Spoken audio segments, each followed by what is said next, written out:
Hello dear students, कैसे हैं आप सब। आई होप कि आप सब बढ़िया होंगे, फैंटास्टिक होंगे यार। और पढ़ाई लिखाई आपकी ठीक ठाक चल रही होगी। जनरल ऑर्गेनिक केमिस्ट्री के 2 लेक्चर ऑलरेडी मैंने अपलोड कर दिए हैं। पहले लेक्चर में मैंने आपको पूरा इंट्रो बताया जीओसी के बारे में कि जनरल ऑर्गेनिक केमिस्ट्री होता क्या है। सेकंड जो इसकी क्लास थी उसमें आपने पढ़ा डिग्री ऑफ कार्बन, और आपने क्लासिफिकेशन ऑफ कार्बन के बारे में भी आपने पढ़ा, डिग्री ऑफ हाइड्रोजन के बारे में भी मैंने डिस्कस आपसे किया था। इस क्लास में हम लोग पढ़ने वाले हैं किसके बारे में, कि आपको यदि कोई ऑर्गेनिक कंपाउंड दिया है तो उसमें कितने नंबर ऑफ सिग्मा और कितने नंबर ऑफ पाई बॉन्ड है, कैसे आप निकालोगे सिग्मा पाई। अच्छा, मैं आपको यार एक बात ये भी बता दूं कि जेई मेन का जो पूरा पैटर्न है वो 100% एनसीईआरटी ओरिएंटेड है। मैं आपको से कई क्वेश्चन आपको दिखाऊंगा जो जेई 2024 में आए थे, और वो एज इट इज नीट के ही लाइन थे, नीट के ही क्वेश्चन थे जो direct, sorry, as it is NCERT के ही लाइन थे जो आपके पास ऑलरेडी आए हुए थे जे 2024 में। तो आओ मैं आपको एक एक करके दिखाता हूँ। तो जेई का जुनून 2024-25 चल रहा है, मिशन 2025, और जिनमें है जेई का जुनून वो लगे रहें और साथ में पढ़ाई करते रहें। मैं स्क्रीन शेयर कर देता हूँ आपके लिए यार। ये देखो जरा, स्क्रीन शेयर हो गई है और आपके पास ये स्क्रीन में चीजें आ गई होंगी। लास्ट क्लास में अभी तक जितना अपन पढ़ चुके हैं मैं आपको जरा एक बार बता दूं। ये जितनी स्लाइड आपको दिख रही है स्टार्टिंग वाली, ये सब हम लोग डिस्कस कर चुके हैं। पहली स्लाइड, ठीक है ना, जहां पर हम लोगों ने इंट्रो की बात बात की थी। इसके अलावा ये दूसरी इसकी स्लाइड, मैं जरा इसको शिफ्ट कर देता हूँ। हाँ, अब है, ठीक है। तो ये स्लाइड अपन पढ़ चुके हैं। और ये break down of vital force theory क्यों बर्बाद हो गया, ठीक है ना। और इसके आगे हम लोग ऑर्गेनिक कंपाउंड्स और इसका करेक्टरिस्टिक्स की यूनिकनेस क्या थी कार्बन की, क्यों वो कैटनेशन प्रॉपर्टी शो करता है, 4 बॉन्ड बनाते हैं, ये सारी बातें अपन ने पढ़ ली हैं। रिप्रेजेंटेशन ऑफ मॉलिक्यूल पढ़ लिया, कंडेंस फार्मूला पढ़ लिया, बॉन्ड लाइन नोटेशन पढ़ लिया था हम लोगों ने। क्लासिफिकेशन ऑफ ऑर्गेनिक कंपाउंड पढ़ चुके हैं दूसरी वाली क्लास में। टाइप्स ऑफ कार्बन भी हम लोग पढ़ चुके हैं, 1 degree, 2 degree, 3 degree carbon, 4 degree carbon. मैंने आपसे कहा था कि इसके बाद मैं आपको बताऊंगा degree of alcohol, degree of halide, degree of amines के बारे में। सो इससे पहले कि मैं आपको इस टॉपिक पे जरा लेके चलता हूँ, देखो यार ये कुछ प्रॉब्लम है, एनसीईआरटी की प्रॉब्लम है 8.1। देखो यार, एक मिनट और जरा समझो। मैं आपको एनसीईआरटी की प्रॉब्लम की तरफ क्यों लेके चलना चाहता हूँ, उसके पीछे की वजह क्या है मैं आपको बता चुका हूँ ऑलरेडी। कि एनसीईआरटी एनसीईआरटी से एक नहीं, दो नहीं, कई क्वेश्चन, यानी कि सेम पैटर्न को फॉलो करता है। जेई जेई मेन की बात कर रहा हूं, सेम पैटर्न को फॉलो करता है। मैंने कई बार आपको ये बात बताई भी है, मैं फिर से आपको ये बात बता रहा हूं कि जितनी प्रॉब्लम है, जितने पीवाईक्यू होंगे आ, आपके जेई के, वो और एनसीईआरटी के जो ऑब्जेक्टिव क्वेश्चन है वो, उनको हम लोग बहुत अच्छे तरीके से बनाने वाले हैं, और जितनी भी सॉल्व प्रॉब्लम है उनको हम लोग बनाने वाले हैं। मैंने आपसे कहा था कि मैं आपको इससे पहले डिग्री ऑफ अल्कोहल वगैरह के बारे में पहले पढ़ाऊंगा, तो वहीं से हम लोग स्टार्ट कर लेते हैं यार। देखो यार, तो आज की पहली क्लास में पहला जो टॉपिक है वो यही है कि डिग्री ऑफ अल्कोहल क्या होता है। मैंने आपसे ये बात ऑलरेडी कह रखी है कि डिग्री ऑफ अल्कोहल कुछ और नहीं, डिग्री ऑफ अल्कोहल का मतलब हो गया OH group attached with the n degree carbon. समझो जरा, OH ग्रुप, अल्कोहल की बात कर रहा हूं तो OH ग्रुप की बात कर रहा हूं मैं। OH group directly attached with n degree carbon, n degree carbon. Define degree of alcohol. मतलब कहने का भैया बस केवल ये है कि आपका OH ग्रुप जिस डिग्री के कार्बन से अटैच्ड है वही उस एल्कोहल की भी डिग्री हुआ करती है, ठीक है ना यार। यही इसका मतलब हुआ। जैसे मैं आपको एक एग्जांपल लेके बताता हूँ। मैंने बेटा यहाँ लिख दिया CH3 और यहाँ लिखा हुआ है OH। मैं आपसे कहूं कि यार इसकी डिग्री क्या है, तो आपको OH की डिग्री नहीं देखनी, आपको देखना है कि जो ये OH ग्रुप है वो किस कार्बन से जुड़ा हुआ है। तो जो यार ये वाला जो बेटा कार्बन है ना मेरा, इसकी डिग्री कितनी है। अच्छा, अब कार्बन डिग्री बेटा हम लोग पढ़ चुके हैं कि carbon attached with the number of carbon, लेकिन ये कार्बन किसी कार्बन से अटैच्ड ही नहीं है, तो इसकी बेटा डिग्री कितनी है, 0 डिग्री। तो ये किसी भी डिग्री का एल्कोहल नहीं है, या फिर आप कहो ये क्या है, ये 0 डिग्री एल्कोहल है, ठीक है ना। या मैं इसको जनरली इसको बोलूं तो सर ये क्या है मेरा, सिंपली ये मेरा मिथाइल एल्कोहल है। क्लियर बात है क्या यार? ये क्या है मेरा, मिथाइल एल्कोहल है। मैं इसका आईयूपीएसी नहीं बता रहा आपको, मैं आपको जनरल नेम इसका बता रहा हूँ कि मिथाइल एल्कोहल। क्लियर है? चलो यार, यदि मैं यही एग्जांपल ले लेता, एक एग्जांपल मैं ले लेता हूँ, मैं लेता CH3 CH2OH। तो देखो यार, जो ये OH है ये वाला, ये किस डिग्री के कार्बन से जुड़ा हुआ है, इससे जुड़ा हुआ है। और ये कार्बन कितने डिग्री का है, 1 डिग्री का है। तो यदि ये कार्बन 1 डिग्री का है तो ये एल्कोहल 1 डिग्री का है, ठीक है ना। तो ये बेटा 1 डिग्री एल्कोहल है। याद रखना, 12th में इसका यूज होने वाला है। देखो 1 डिग्री को हम लोग प्राइमरी भी बोलते हैं। क्या बोलते हैं मेरे बेटा, प्राइमरी। 2 डिग्री वाले को मेरे बेटा सेकेंडरी बोलते हैं। क्या बोलते हैं, सेकेंडरी। 3 डिग्री को हम लोग टर्सरी बोलते हैं। क्या बोलते हैं, टर्सरी। और 4 डिग्री को बेटा क्या बोलते हैं, क्वार्टरनरी बोलते हैं। क्या बोलते हैं, क्वार्टरनरी। तो 3 डिग्री को टर्सरी, TER लिखा हुआ है बेटा, ठीक है ना, गलती मत कर देना, टर्सरी। और 4 डिग्री बेटा हम क्या बोलते हैं, क्वार्टरनरी बोलते हैं। तो एक ही बात है, दोनों चीजें एक ही, जरा समझो। मैं एक एग्जांपल आपके लिए और ले लेता हूँ। मैंने आपसे कहा कि यहाँ लिखा हुआ है CH3, यहाँ लिख दिया CH, यहाँ लिखा हुआ है OH, और यहाँ लिखा हुआ है CH3। तो इस, अब ये जो OH है किस डिग्री का एल्कोहल है, तो आप बस इतना देख लो कि सर जो ये OH ग्रुप जुड़ा हुआ है, ये वाला OH, ये किस डिग्री के कार्बन से जुड़ा हुआ है, इस वाले कार्बन से जुड़ा हुआ है। तो इस कार्बन की डिग्री बेटा क्या है, बताओ जरा। भैया ये जो CH है वो 2 कार्बन से जुड़ा है, एक ये और एक ये। तो इसकी डिग्री बेटा कितनी होगी, 2 डिग्री। तो यदि ये कार्बन 2 डिग्री का है जिससे OH जुड़ा है, तो ये 2 डिग्री का एल्कोहल हो गया। क्या हो गया ये, 2 डिग्री का एल्कोहल हो गया। या फिर मैं इसको क्या क्या बोल दूं, सेकेंडरी एल्कोहल बोल दूं। ठीक बात है क्या यार? बहुत बढ़िया यार, आगे बढ़ते हैं। बहुत चिंदी टॉपिक है यार, जो लोग इसको बहुत रॉकेट साइंस बना के पढ़ रहे हैं ना, फिर वो लोग गधे हैं। जरा वो समझे अपने आप को यार कि वो क्या कर रहे हैं। बहुत बड़ी बात इसमें है नहीं। जरा मैं एक जिग जैग लाइन बना दूं यार, बॉन्ड लाइन वाला, शायद आपका दिमाग थोड़ा इससे चकरा सकता है। सर ये आपने क्या बना दिया, एक क्वेश्चन ये है आपके लिए, डिग्री ऑफ एल्कोहल बताना है।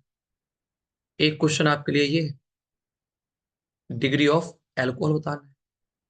एक क्वेश्चन आपके लिए ये है, डिग्री ऑफ एल्कोहल बताना है। अब देखना, ऐसे ऐसे गधे होंगे जो इन क्वेश्चंस को भी अभी गलत कर देंगे, क्योंकि उन्होंने सोच रखा है कि सर आप क्वेश्चन दे के दिखाओ, ठीक है ना, तब हम जानेंगे। देखो, एक क्वेश्चन बेटा मैंने ये दे दिया आपको, डिग्री ऑफ एल्कोहल आपको बताना है। ये क्वेश्चन यहाँ आपके सामने है। अब देखो एक एक क्वेश्चन जरा मैं डिस्कस करता हूँ आपके सामने।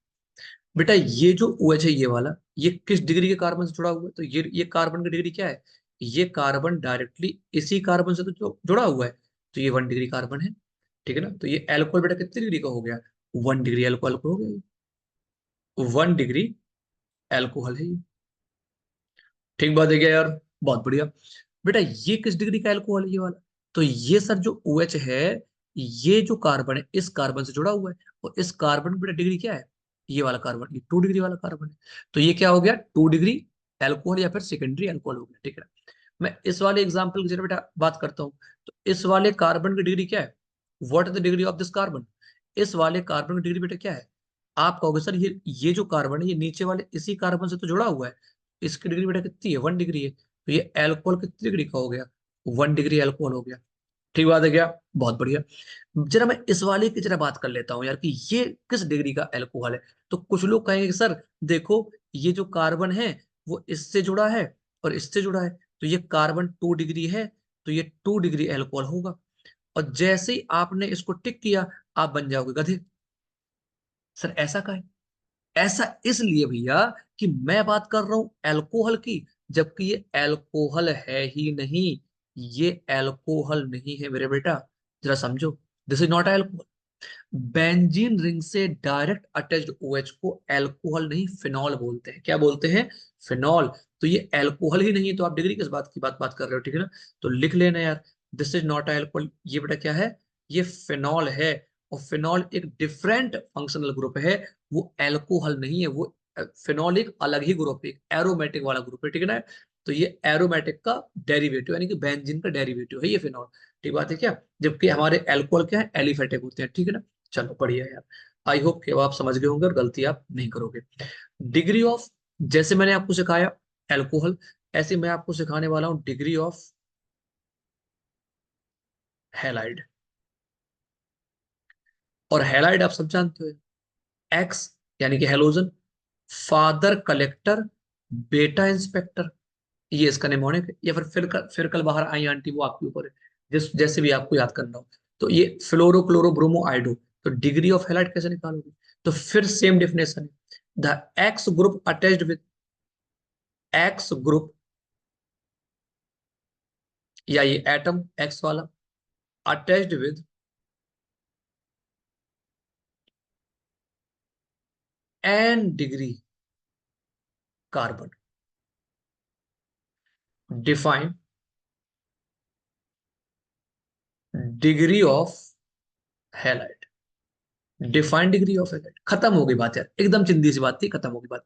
सर जिस डिग्री कार्बन से एलाइड जुड़ा होगा वही डिग्री ऑफ एलाइड होगा, ठीक है ना? तो बेटा मैं आपसे बोलता CH3Cl, तो अब ये इस कार्बन की डिग्री क्या है देखना। अब कुछ इतने आइंस्टीन होंगे कि वो तुरंत कहेंगे सर देखो ये भी कार्बन है और ये एक कार्बन से जुड़ा हुआ है, तो इसकी डिग्री 1 कर दो। गधे हो क्या यार एकदम? ये क्या है? ये कार्बन थोड़ा ना है यार, ये तो Cl है। ये तो यार एक हेलाइड है, कार्बन है क्या? कि आप कहो सर नहीं बगल वाला कार्बन है, गलत मत कर देना यार। ये Cl है यार, और ये कार्बन किसी कार्बन से जुड़ा ही नहीं है। तो ये किस कोई इसकी डिग्री कुछ कुछ भी नहीं है, 0 डिग्री है।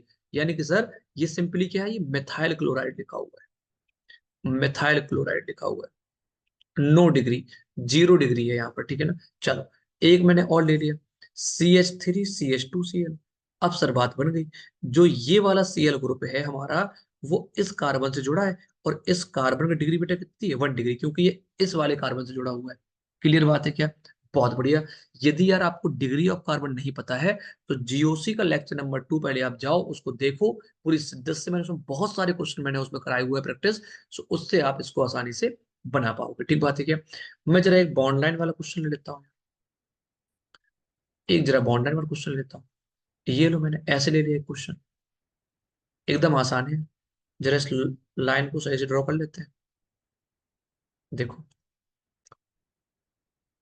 इसको यार अपने काम करते हैं, यहाँ लगाते हैं बिहार, ठीक है ना? यानी कि Br, Br यहाँ लगा दिया। मैंने कहा डिग्री ऑफ ब्रोमाइड बता दो। तो आप कहोगे सर जो ये हमारा Br है वो इस कार्बन से जुड़ा हुआ है, और ये इस कार्बन पर डिग्री कितनी है, 2 डिग्री है, क्योंकि एक कार्बन यहाँ था और एक कार्बन यहाँ था। तो भैया ये कितना हो गया, 2 डिग्री ब्रोमाइड हो गया, या फिर 2 डिग्री हैलाइड हो गया। हैलाइड मतलब जनरल हो गया टर्म, Br बोल रहे हैं तो ब्रोमाइड बोल रहे हैं, ठीक है ना? बहुत बढ़िया यार। एक क्वेश्चन और ले लेते हैं, कितना भी टफ क्वेश्चन क्यों ना हो, यदि आपके फंडे क्लियर हैं तो फिर कोई दिक्कत नहीं है। इस Cl की जरा मुझे डिग्री बता दो। आप कहोगे सर जो ये Cl है, पेज गायब हो गया, वापस ले आते हैं, उसमें क्या है? जो ये वाला Cl है, ये इस कार्बन से जुड़ा हुआ है, और इस कार्बन की डिग्री कितनी है? अब देखना कुछ लोग गधे बन जाएंगे, वो सोचे सर केवल इसी से तो जुड़ा हुआ है केवल, ना ना ना ना, इसके बगल में ये भी तो कार्बन है, 2। तो इसकी बेटा डिग्री कितनी है, 2 डिग्री। तो यदि 2 डिग्री है तो ये 2 डिग्री बेटा क्या है, क्लोराइड। आई होप कि आपको भी ये बेसिक बात एकदम क्लियर हो गई होगी। Degree of alcohol, degree of halide, 110% आपको ये बात क्लियर हो गई होगी। मैं आपको ले चलता हूँ यार थोड़ा सा और आगे वाले टॉपिक में, जहां मैं बेटा बात कर रहा हूँ डिग्री ऑफ अमाइंस की बात कर रहा हूँ, degree of amines. Degree of amines की जब बेटा मैं बात करता हूँ, जरा बहुत ध्यान से जरा इस बात को जरा समझना। डिग्री ऑफ अमाइन बहुत बढ़िया टॉपिक है। यहाँ आपसे गलती होगी, आपको ऐसा लग रहा होगा कि सर बिल्कुल सेम बात तो है, कि जिस डिग्री कार्बन से NH2 ग्रुप जुड़ा हो वही हमारा क्या डिग्री ऑफ अमाइन है। लेकिन आप यहाँ पर गलत हो, ऐसा नहीं होता यहाँ पर। अमाइन जो आपका है वो NH2 ग्रुप है, ठीक है ना? ये मेरा क्या है, अमाइन ग्रुप NH2। अब आपको यहाँ पर क्या देखना है, आपको यहाँ पर क्या देखना है, an atom attached with number of carbon, number of carbon, an atom attached with number of carbon, define degree of amine. वो अमाइन की डिग्री को डिफाइन कर रहे हैं। अब आप कहो सर ये तो कुछ अच्छी बात है यार, चेक करेंगे। बेटा मैंने आपसे कहा यहाँ लिखा हुआ CH3, तो ये एन एटम कितने कार्बन से जुड़ा हुआ है, जबकि यदि मैं कार्बन के रिस्पेक्ट में देख रहा होता तो कार्बन की तो बेटा डिग्री इसकी 0 है। ये तो 0 डिग्री कार्बन है यार, ठीक है ना। मैं ये तो 0 डिग्री कार्बन है, 0 डिग्री बोले तो उससे कोई कार्बन अटैच नहीं है, बोल सकते हैं ऐसा, ठीक है ना। तो फिर इसको तो 1 डिग्री अमाइन नहीं होना चाहिए, लेकिन ये 1 डिग्री अमाइन है। This is the 1 degree amine, ये 1 डिग्री अमाइन है। ये प्राइमरी अमाइन है, 1 डिग्री बोले प्राइमरी बोलो, क्यों? क्योंकि सर एन एटम, जो नाइट्रोजन एटम है, वो कितने नंबर ऑफ कार्बन से अटैच्ड है? सर वो एक कार्बन से अटैच, तो ये 1 डिग्री अमाइन हो गया। ठीक बात है बेटा क्या? मैं इसको लिखता CH3, CH3, और यहां लिखा हुआ है NH2। ध्यान से देखो, आपको देखने में ऐसा लग रहा है, बहुत लोग यहां पर गलती कर देंगे, उनको देखने में यहां ऐसा लग रहा होगा कि सर ये जो कार्बन है वो कितने डिग्री का कार्बन है? 2 डिग्री कार्बन है, तो अमाइन को 2 डिग्री होना चाहिए। लेकिन मैंने पहले ही आपको बताया कि डिग्री ऑफ अमाइन वाले केस में कभी भी कार्बन डिसाइड नहीं करता कि डिग्री अमाइन की क्या होगी, एन डिसाइड करता है। तो सर ये एन जो है आपका, वो एक कार्बन से अटैच डायरेक्ट इसी वाले कार्बन से, इसीलिए ये मेरा अभी भी 1 डिग्री अमाइन है। याद रखना यार, देखो मैं सारी बातें आपको एक एक क्लियर करके चल रहा हूँ, तब भी आप यदि आप गलती कर दे रहे हो तो फिर आप गधे हो। ठीक बात है क्या? बेटा मैंने यहाँ पे लिख दिया CH3, CH, NH, CH3, यहाँ CH2 कर देते हैं। अब बताओ यार, अब इसमें क्या होगा? अब इसमें क्या होगा? तो आप कहोगे सर ये क्वेश्चन बड़ा प्यारा हो गया, ये जो एन एटम है, जो ये एन वाला एटम है, ये वाला, मुझे इससे मतलब है ना कि कितने कार्बन से जुड़ा हुआ है। तो ये देखो बगल वाले एक कार्बन से और बगल वाले एक कार्बन से, डायरेक्ट किससे जुड़ा, मतलब डायरेक्ट से होता है ना, एन एटम अटैच्ड विद, ठीक है ना, डायरेक्ट में लिख देता हूँ यहाँ पे, ठीक है। वैसे तो हर बार मैंने डायरेक्ट लिखा हुआ है, direct attached with the number of carbon. तो ये सर 2 कार्बन से जुड़ा हुआ है, इसीलिए ये बेटा क्या है? 2 डिग्री का अमाइन है। क्या है ये? 2 डिग्री अमाइन है। आई होप कि अब आपको ये बात एकदम समझ में आ रही होगी कि डिग्री ऑफ अमाइन कैसे डिफाइन किया जाता है। देखो यार, मैं इसके नोट्स आपको टेलीग्राम ग्रुप में आपको सेंड कर दूंगा, और टेलीग्राम ग्रुप आप सबको पहले से पता है। टेलीग्राम ग्रुप क्या है, मैं यहाँ पे जरा लिख देता हूँ वो क्या है। केमिस्ट्री भाई, केमिस्ट्री भाई रवि सेन सर, ये है टेलीग्राम। और टेलीग्राम में ये नोट्स आपको मिल जाएंगे, जैसे ये लेक्चर आएगा तुरंत इसके नोट उसके बाद आपके पास मिल जाएंगे। सो आप उसको ज्वाइन कर लो।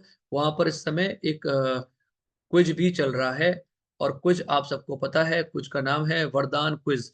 तो वरदान कुछ ऑलरेडी चल रहा है, जहां पर क्वेश्चंस बहुत सारे हैं, डिफरेंट डिफरेंट, उनको करते रहिए। आगे बढ़ते हैं जरा। डिग्री ऑफ अमाइंस हो गया। तो डिग्री ऑफ कार्बन समझ गए आप, डिग्री ऑफ हाइड्रोजन समझ गए, नंबर ऑफ डिग्री हाइड्रोजन, आप डिग्री ऑफ हैलाइड समझ गए, अल्कोहल समझ गए, सारी बातें क्लियर हो गई हैं।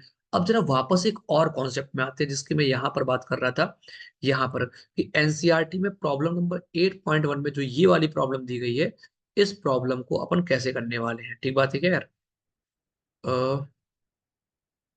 Wait a second. हाँ, ऐसे क्वेश्चंस के साथ अपन कैसे डील करने वाले कि नंबर ऑफ सिग्मा बॉन्ड कितने, नंबर ऑफ पाई बॉन्ड। वैसे तो ये केमिकल बॉन्डिंग का चैप्टर है, मतलब ये जो कॉन्सेप्ट है केमिकल बॉन्डिंग का है, लेकिन जब ऑर्गेनिक कंपाउंड दिए हो तब उसमें सिग्मा पाई निकालना हो, इसीलिए इसको जीओसी में रखा गया है। तो देखिए यार, बहुत आसान सा कॉन्सेप्ट है। मैं इसको इसके लिए आपको एक अच्छी बात बताता हूँ। आप हमेशा क्या किया करो, आप नंबर ऑफ हाइड्रोजन काउंट कर लिया करो भाई, क्योंकि नंबर हाइड्रोजन हमेशा सिंगल बॉन्ड बनाएगा। नंबर ऑफ हाइड्रोजन काउंट कर लिया करो, number of hydrogen plus carbon carbon के बीच के जो बॉन्ड है, कार्बन कार्बन में जो बॉन्ड पड़ रहा है, ठीक है ना, तो वो सब सिग्मा बनाते हैं। तो कार्बन कार्बन के बीच में बॉन्ड काउंट कर लो, ठीक है ना, कितने बॉन्ड पड़ रहे थे उनको काउंट कर लो। वही मेरे क्या होते हैं? नंबर ऑफ सिग्मा बॉन्ड होते हैं, ठीक है ना। और पाई आपको दिख ही जाएगा यार, पाई तो क्या होता है? डबल बॉन्ड या फिर ट्रिपल बॉन्ड। तो डबल बॉन्ड में एक सिग्मा और एक पाई, ठीक है ना। और ट्रिपल बॉन्ड में सर एक सिग्मा और 2 पाई। और सिंगल बॉन्ड में सबको पता है सर एक सिग्मा और 0 पाई। मैंने इसीलिए आपको ये तरीका बताया, थोड़ा सा आसान तरीका है सिग्मा निकालने का। बाकी पाई तो आप निकाल ही लेते हो। देखो जैसे बेटा इस वाले क्वेश्चन में जरा आप देखो, पहले इस वाले क्वेश्चन में पहला क्वेश्चन जो आपको दिया गया है, इसमें जरा क्वेश्चन देखो। अब आपको मैं खुद बता दूं, आप क्या करो, नंबर ऑफ पहले हाइड्रोजन काउंट कर लो। देखो यार मैं क्यों बता रहा हूँ, जो समझो ना। आप इसका कंडेंस्ड फॉर्मूला बनाओगे पहले आप। चलो चलो मैं आपको जरा बना के दिखाता हूँ।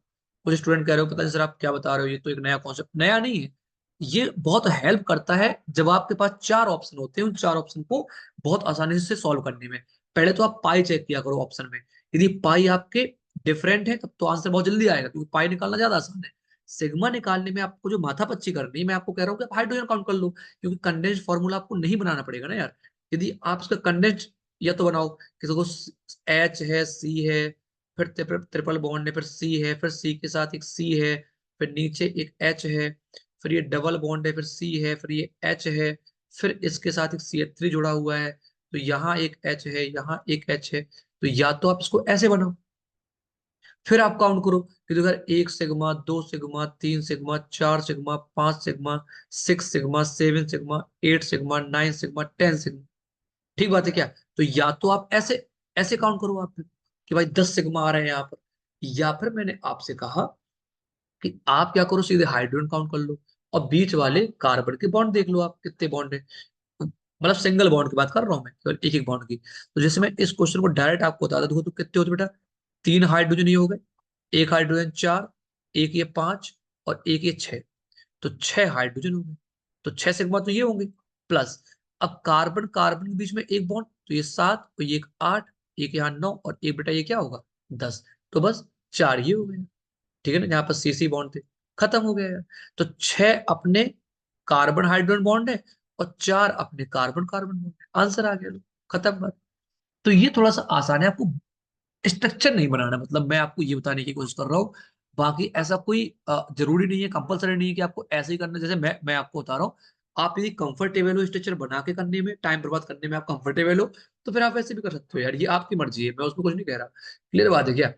पाई बॉन्ड तो देखो यार निकालना बहुत ही आसान है, मैंने आपको बताया कि यहाँ पर यदि ट्रिपल बॉन्ड है तो यहाँ बेटा 2 पाई, और यहाँ सिंगल बॉन्ड में 1 पाई, तो बस ये भी आंसर निकल आया। क्वेश्चन एग्जाम में पूछ सकता है यार कि CC बॉन्ड कितने हैं, CH बॉन्ड कितने हैं, मतलब कितने सिग्मा आ रहे हैं, कितने पाई। तो ये सारे के सारे कॉन्सेप्ट एकदम फिक्स हैं। मैंने आपको अभी अभी एक बात और बताई, जो जेई का जो पेपर है, जेई मेन का जो पेपर है यार, वो NCERT ओरिएंटेड है, NCERT पर पूरा बेस्ड है यार। मैं आपको बहुत सारे क्वेश्चंस आपको अभी आपको मैं दिखाऊंगा, जो NCERT से डायरेक्ट उठाए गए। चलो पहले मैं क्वेश्चन आपको दिखाई देता हूँ यार, ताकि आप लोग गधे ना बनो। ठीक है ना, ये देखो, चलो मैं इसको जरा कीप रखता हूँ, और मैं इसको वापस से स्लाइड को शेयर करता हूँ। मैं आपको ये पहले बता दूं कि जो क्वेश्चंस हैं जेई मेंस में, वो NCERT से कैसे आ रहे हैं। आपको लग रहा होगा सर बताओ, आप तो NCERT पढ़ा रहे हो, हम तो जेई पढ़ने आए थे यार। बेटा गधे मत बनो, मैं आपको जो कॉन्सेप्ट समझा रहा हूँ उसको पहले समझ लो। जेई आप फोड़ दोगे, जेई आप तोड़ दोगे, बहुत आसान है, बहुत टफ नहीं है। यहाँ देखो, यहाँ देखो आप, जबरदस्ती ओवर कॉन्फिडेंस में नहीं उड़ना है। यहाँ देखो, ये लो, ये देखो बेटा, स्क्रीन दिख रही होगी आई होप। और मैं इसको थोड़ा और जूम कर देता हूँ, मैं आपको बताता हूँ। देखो देखो देखो, आप अभी समझ जाओगे बेटा अपने आप, आपको ये बात अपने आप समझ में आ जाएगी सर क्या कह रहे हैं। ये देखो, जेई ने एक क्वेश्चन पूछा था अभी 2024 में, आप मैच कर लेना यार। देखो, जेई 2024 में एक क्वेश्चन पूछा गया था कि इसका बॉन्ड लाइन स्ट्रक्चर क्या होगा। ये है क्वेश्चन, अब बोलो, अब बोलो क्या कोई आपके पास आंसर है? NCERT का प्रॉब्लम नंबर 8.5 बिल्कुल एज इट इज क्वेश्चन था, और इसका जो ये बी जो आपको आंसर दिख रहा है, यही इसका एक ऑप्शन था, और यही इसका आंसर था। अब बताओ आप, जे 2024 की बात कर रहा हूं मैं अभी। अच्छा अभी आप नहीं मानोगे, आपको नहीं नहीं नहीं सर एक आ गया होगा गलती से, ऐसे थोड़ा होता है, हम तो जेई पढ़ने आए थे, अब NCERT। 1 मिनट रुक जाओ फिर, 1 मिनट रुक जाओ, वेट करो, मैं आपको बताता हूँ। पढ़ो जरा, क्या लिखा है ये, क्या लिखा है? एलिसाइक्लिक कंपाउंड, दिख गया, दिख गया। जेई ने क्वेश्चन पूछा था कि साइक्लोहेक्सीन क्या है, alicyclic, acyclic, aromatic, anti aromatic. और साइक्लोहेक्सीन का ही एग्जाम्पल NCERT ने दिया हुआ। अब बोलो भैया, अब बोलो, ठीक बात है क्या? जेई 2024 की बात कर रहा हूं मैं, कहीं दूर की बात नहीं कर रहा अभी। जेई 2024 की बात कर रहा हूं। एक मिनट रुक जाना। एलिसाइक्लिक कंपाउंड की बात की, और ऑप्शन, और किसका पूछा था? साइक्लोहेक्सीन के लिए पूछा गया था, और ऑप्शन में क्या था? एलिसाइक्लिक। आंसर आ गया। आप कहोगे नहीं सर, हो सकता है दो क्वेश्चन आ गए हो, सारे थोड़ा ना है। प्रूव कर दूं फिर मैं आपको? रुक जाओ फिर आप रुक जाओ, वेट कर लो फिर। Wait a second, wait a second. बेटा मैं आपसे बार बार बोल रहा हूँ, बार बार बोल रहा हूँ, क्वेश्चन आ गया, समझ गए होगे बेटा। आईयूपीएससी नोमेनक्लेचर का क्वेश्चन पूछा गया था 27 ऑफ जैन की पहली शिफ्ट में यार। और यही वो स्ट्रक्चर है, यही है वो स्ट्रक्चर, यही बना हुआ था। और इसका आंसर ये था, 3 ethyl 1 1 डाई मिथाइल साइक्लोहेक्सेन। अब आपका दिमाग घूम गया, अब आपका दिमाग घुमा होगा कि सर ये आपने क्या करवा दिया। एनसीईआरटी की स्टार्टिंग की 4 5 लाइनों में आपने सब कुछ प्रूव करवा दिया। समझ आ रहा है? तो जेई क्वेश्चन कहां से उठा रहा है, मैं आपको बार बार कह रहा हूं, हवा में मत उड़ो, ग्राउंड में रहो और क्वेश्चन करो। जितना आप डाउन द ग्राउंड रह के चीजों को समझेंगे, बहुत डिफरेंट डिफरेंट बुक्स करके सिलेक्शन नहीं होते यार जेई में। जेई मेन आपके लिए बहुत आसान है, यदि आप एग्जाम ओरिएंटेड पढ़ाई करते हो तब। यदि आप एग्जाम ओरिएंटेड पढ़ाई नहीं करना चाहते हो, आपको जबरदस्ती का कुछ भी पढ़ना है, आप पढ़ते रहो, वो आपकी मर्जी है यार। ठीक बात है क्या? चलो, मैंने 3 4 चीजें आपको बता दी। अब मैं जरा वापस लौट आता हूँ। मैं आपको इतना बताना चाहूंगा कि मैं इस पूरे के पूरे सेशन में जेई का जुनून जो मैंने सीरीज आपके लिए बनाई है, मैं उसमें 100% आपके लिए जेई ओरिएंटेड क्वेश्चन ही कराने वाला हूँ। 100% एनसीईआरटी कवर करने वाला हूँ। इसके अलावा मैं देखो ये नहीं कह रहा कि आप केवल एनसीईआरटी ही आप कर लो तभी जेई आप फोड़ पाओगे। मैं कह रहा हूँ कि एनसीईआरटी नहीं कर रहे हो तो जरूर आप कहीं ना कहीं गलत कर रहे हो यार। ठीक है ना? और ये तो मैंने आपको वो क्वेश्चन दिखाए जो केवल और केवल जीओसी के हैं, जो एनसीईआरटी से आए हैं। मैं आपको भी रिडॉक्स रिएक्शन, आप जाके खोलना, रिडॉक्स रिएक्शन का प्रॉब्लम नंबर 7.5 आप जाके खोलो। 7.6 और 7.5 जो बीच में दिया हुआ है, एक रिडॉक्स रिडॉक्स रिएक्शन दी है, वो जेई में आई हुई, direct as as it is line लिखी हुई है। बायोमोलिक्यूल का अल्फा अमीनो एसिड वाला क्वेश्चन, वो जेई की एनसीईआरटी की एज इट इज लाइन लिखी हुई। अब बताओ आप, मैं एक क्वेश्चन की बात नहीं कर रहा हूँ। आई होप कि आपको ये चीजें बहुत सही तरीके से समझ में आ रही होगी कि मैं किस बात के लिए आपको बोल रहा हूँ बार बार, मैं क्या समझाने की आपको कोशिश कर रहा हूँ। आप कॉन्सेप्ट पढ़ो, चीजें पढ़ो, लेकिन एनसीईआरटी के एग्जाम्पल लगाना मत भूलो। एनसीईआरटी एक बार अपने कम से कम आंखों के सामने से निकालो, तब आपको चीजें आसान लगेगी। बाकी मैं ये नहीं कह रहा कि आप एक काम करो, आप खुद से एनसीईआरटी पढ़ो। खुद से एनसीईआरटी आप कैसे पढ़ोगे यार, जब आपके कॉन्सेप्ट ही क्लियर नहीं होंगे तो आप एनसीईआरटी कैसे पढ़ोगे यार उठा के डायरेक्ट। ठीक है ना? तो इसी के लिए मैं आपको बोल रहा हूँ, जेई का जुनून जो ये सीरीज है, ये पूरी 100% आपके लिए फोकस्ड है, आपके लिए है, ताकि आप बेहतर चीजें कर पाए और बेहतर चीजें सीख पाए। चलो यार, वापस आता हूँ, मैं वापस आ जाता हूँ यार, क्योंकि आप लोग इस बात को समझ गए होंगे। ठीक है यार, तो इतनी सारी बातें मैंने आपके साथ कर ली, ये कॉन्सेप्ट मैंने आपको सिखा दिए। अगली जो इसकी क्लास होगी, अगली क्लास में, ठीक है ना, सिग्मा बॉन्ड के और क्वेश्चन करा दूं मैं एक दो। चलो मैं आपको क्वेश्चन छोड़, मैं आपको क्वेश्चन कराता हूं। लो, वेट अ सेकंड।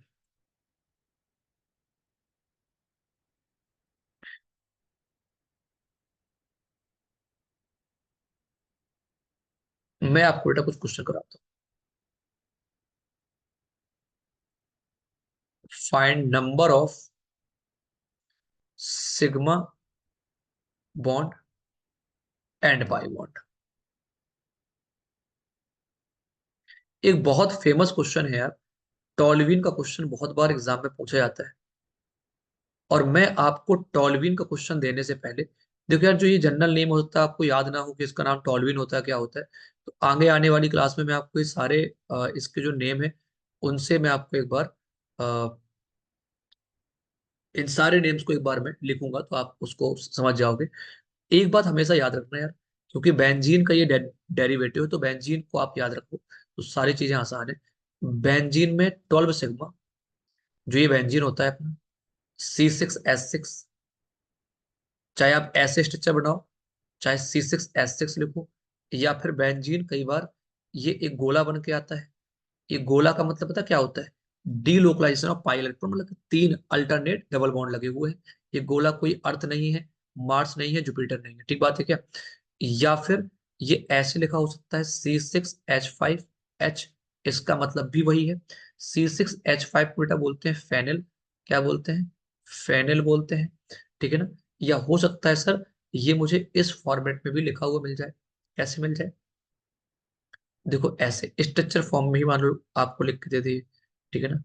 यहाँ पर CH, यहाँ पर CH, एक CH यहाँ, एक CH यहाँ, एक CH यहाँ, एक CH यहाँ। देखो double single, double single, double single, alternate bond होते हैं, डबल सिंगल, ठीक है ना? तो अब आप खुद से यहाँ पर देख पाओगे कि सर यहाँ पर 12 सिग्मा और 3 पाई बॉन्ड है। ये सारे स्ट्रक्चर सेम ही है, बेंजीन की बात कर रहा हूं मैं, कोई बहुत रॉकेट साइंस नहीं है यहाँ पर, ठीक बात है क्या? तो 12 सिग्मा 3 पाई होते हैं, पहली बात। अब बेंजीन का कोई भी डेरिवेटिव आ जाए यार, तो ये तो पता सर कि यहां तक कि मैं कितने होंगे यार, 12 सिग्मा होंगे, ठीक है ना? 12 सिग्मा यहाँ पर होंगे, ठीक है ना? और 3 पाई होंगे। अब सर जो कुछ भी आया है अटैच्ड होने, उसके केवल सिग्मा और काउंट कर लो, या फिर उसके पाई और काउंट कर लो। सर इस कार्बन से 3 हाइड्रोजन जुड़े हुए हैं, तो 3 सर यहाँ पर क्या बन रहे होंगे? सिग्मा बॉन्ड बन रहे होंगे। तो 12 और 3 सिग्मा और आ गए, बेटा कितना आ गया? तो 15 सिग्मा और 3 पाई बॉन्ड आ गए, ठीक है ना? बहुत फेमस क्वेश्चन है टॉलविन का, वेरी वेरी मोस्ट, ठीक है ना? तो एक बार जरा इसको भी क्वेश्चन कर लेना। ऐसे बहुत सारे क्वेश्चन, मैंने तो आपको एक दो क्वेश्चन करा रहा हूँ, ऐसे और भी बहुत सारे क्वेश्चन जिनकी हम लोग प्रैक्टिस करते रहेंगे, ठीक है ना? मैं आपको एक क्वेश्चन, प्रॉब्लम नंबर 8.3, जो हाइब्रिडाइजेशन वाला है, इसको करने के पहले मैं कुछ क्वेश्चन आपको बॉन्ड वाले और कराता हूँ, ठीक है ना? To find the sigma and pi bond. देखो मैंने आपसे कहा CH3, CH2, CN, बताओ इसमें कितने सिग्मा और कितने पाई होंगे? कितने सिग्मा? अब देखना, आप यदि आपको बेसिक कॉन्सेप्ट नहीं पता तो क्वेश्चन आप यहाँ पे गलत कर दोगे यार। सी और एन के बीच में बेटा 3 बॉन्ड होते हैं, याद रखना जरा, गलती मत कर देना। ये ऐसे लिखा हुआ है CH3CH2 C triple bond N। अब मैंने आपको कौन से बताया था कि आपको सारे बॉन्ड बनाने की नीड है नहीं, आप सीधे हाइड्रोजन काउंट कर लो भाई, क्योंकि हर हाइड्रोजन सिंगल बॉन्ड बनाएगा ना यार, तो इतनी रॉकेट साइंस में है नहीं। देखो 3 to 5, तो 5 तो ये हो गए सिग्मा बॉन्ड, प्लस एक सिग्मा बॉन्ड ये, एक ये, बेटा कितने हो गए? 8 सिग्मा, 8 सिग्मा हो गए। बेटा पाई कितने होंगे? पाई बॉन्ड केवल डबल बॉन्ड या ट्रिपल बॉन्ड बनाता है, तो ट्रिपल बॉन्ड में कितने होते हैं? 2 पाई होते हैं। तो 8 सिग्मा और 2 पाई बॉन्ड, आंसर आ गया मेरा। सिंपल बात है क्या?